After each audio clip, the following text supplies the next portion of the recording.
دنیا بھر میں بے شمار کھیل کھیلے جاتے ہیں، مگر جو مقام اور شہرت فٹ بال کو حاصل ہے وہ کسی اور کھیل کو حاصل نہیں۔ یہی وجہ ہے کہ فٹ بال کا کھیل آج پوری دنیا میں کھیلا جاتا ہے۔ فٹ بال کا آغاز کیسے ہوا اور یہ کن مراحل سے گزرتا ہوا آج کھیلی جانے والی شکل کو پہنچا، یہ ایک بہت دلچسپ داستان ہے اور یہی میرا آج کا موضوع بھی۔ مجھے امید ہے کہ اگر آپ کھیلوں سے اور خاص طور پر فٹ بال سے دلچسپی رکھتے ہیں تو یہ ویڈیو آخر تک آپ کے لیے معلومات کا خزانہ ثابت ہوگی۔ فٹ بال سے ملتے جلتے کھیل قدیم مصری، یونانی اور رومن تہذیبوں میں کھیلے جانے کے اشارے ملے ہیں۔ اس حوالے سے یونان کے شہر ایتھنز کے ایک عجائب گھر میں موجود ایک برتن پر ایک یونانی کو فٹ بال اپنی رانوں پر رکھے دکھایا گیا ہے۔ اس کے علاوہ امریکہ میں بھی مقامی آبادی ہزاروں سال پہلے فٹ بال سے ملتا جلتا کھیل کھیلا کرتی تھی۔ فٹ بال سے ملتے جلتے کھیل کا سب سے پہلا تذکرہ چین میں ملتا ہے، جس کے بارے میں تاریخ دان متفق ہیں۔ اس کھیل کو تسوچو کہا جاتا تھا اور ہان سلطنت کے عہد میں تقریباً 300 سال قبل مسیح میں اس کھیل کو شاہی فوج کے سپاہی کھیلا کرتے تھے۔ اس کھیل میں میدان کے بیچ میں نصب 2 کھمبوں کے درمیان ایک جال باندھا جاتا تھا اور دونوں ٹیموں کے کھلاڑی مخالف سمتوں سے گیند کو اس جال سے گزارنے کی کوشش کرتے تھے۔ اسی طرح 1000 سال قبل مسیح میں جاپان میں بھی فٹ بال سے ملتا جلتا ایک کھیل کھیلا جاتا تھا۔ اس کھیل کو کیماری کے نام سے جانا جاتا تھا۔ اس کھیل میں کھلاڑی ایک نسبتاً محدود جگہ پر کھڑے رہ کر پیروں کی مدد سے بنا زمین پر لگے بال کو ایک دوسرے کو پاس کیا کرتے تھے۔ آج بھی یہ کھیل جاپان کے مخصوص علاقوں میں کھیلا جاتا ہے۔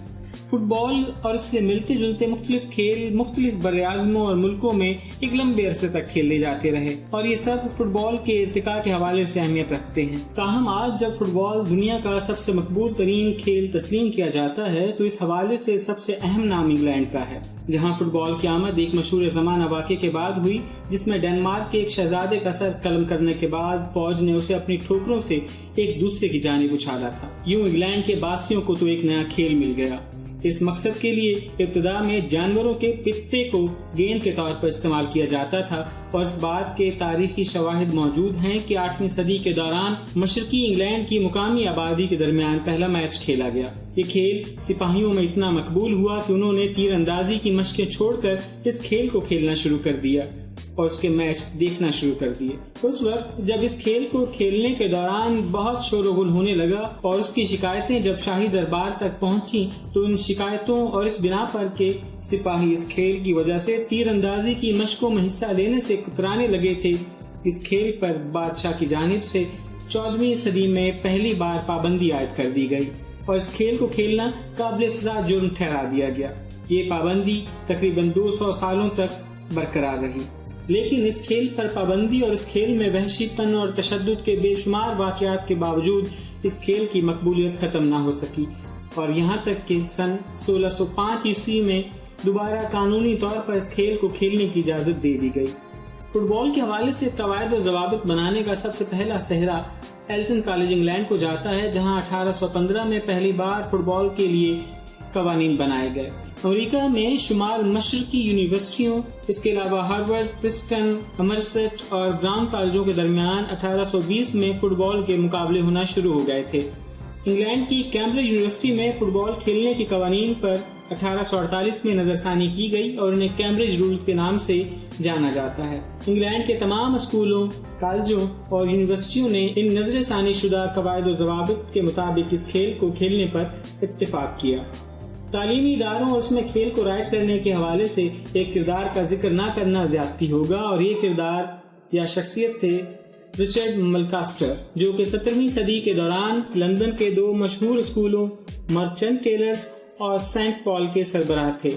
وہ پہلے شخص تھے جنہوں نے اس کھیل کو کھیلنا، طالب علموں کے اندر اسپورٹس مین اسپرٹ جگانے، ان کی صحت بہتر بنانے، ٹیم ورک پیدا کرنے اور دیگر حوالوں سے اس کو مفید جانا اور اس کو باقاعدہ غیر نصابی سرگرمیوں کا حصہ بنا دیا۔ شاید یہی وجہ ہے کہ آج بھی انگلینڈ کے اسکولوں اور تعلیمی اداروں میں فٹ بال کو غیر نصابی سرگرمیوں میں ایک ممتاز مقام حاصل ہے۔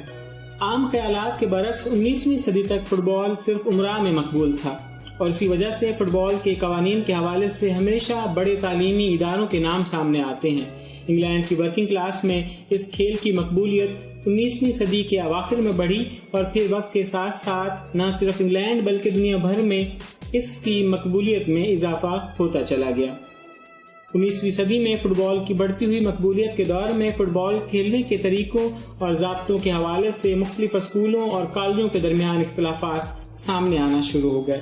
یاد رہے کہ اس زمانے میں زیادہ تر تعلیمی ادارے کھیلنے کے لیے دستیاب میدانوں کی مناسبت سے فٹ بال کھیلنے کے لیے قوانین بناتے تھے۔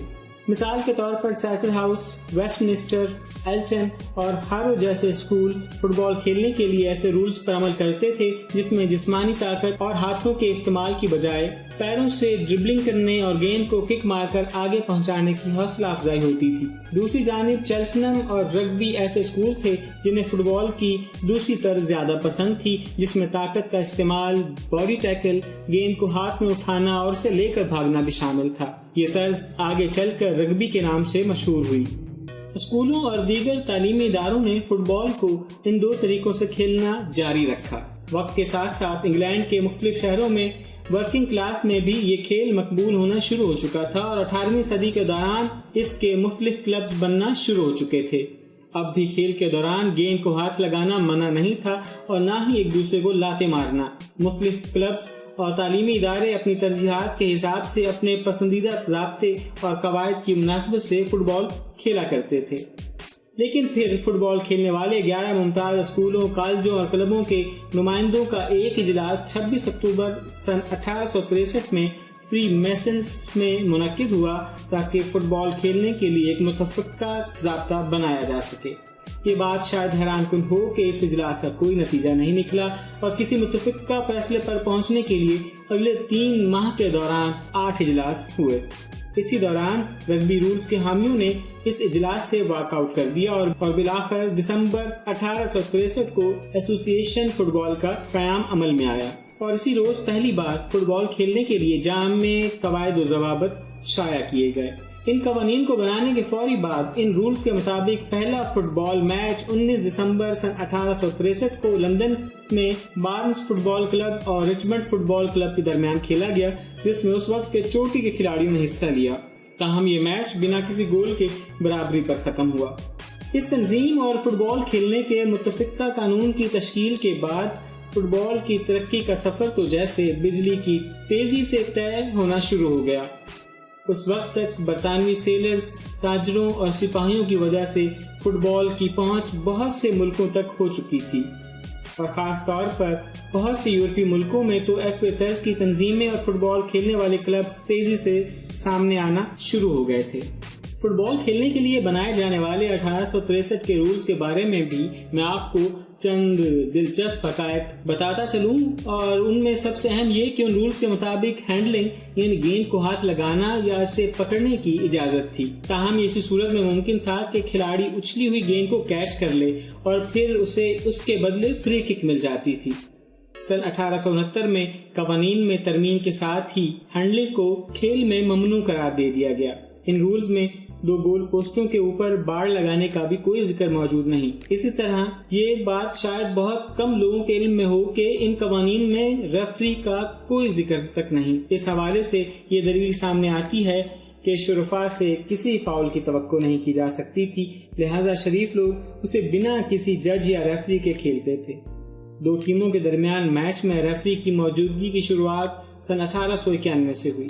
قوانین بنانے کے چند سال بعد 1872 میں فٹ بال کے حوالے سے دنیا کے سب سے پہلے ٹورنامنٹ یعنی ایف اے کپ کا آغاز ہوا، جبکہ اس وقت تک انگلینڈ میں ایف اے سے جڑے کلبز کی تعداد 50 تک پہنچ چکی تھی، اور پھر 1888 میں باقاعدہ لیگ چیمپئن شپ کا آغاز ہوا۔ فٹ بال کھیلنے کے دوران استعمال ہونے والی زیادہ تر اصطلاحات فوج سے لی گئی ہیں۔ اسی وجہ سے گول کرنے والے کو اٹیکر، گول سے بچانے والے کو ڈیفینڈر کھلاڑی کہا جاتا ہے، اور اسی طرح بیک لائن، ونگز اور اٹیک کی اصطلاحات بھی فوج سے لی گئی ہیں۔ ایک اور دلچسپ امر یہ ہے کہ پہلے پہل کارنر کک مارتے وقت یہ بات ضروری نہیں تھی کہ کھلاڑی کونے سے گیند کو کک مارے،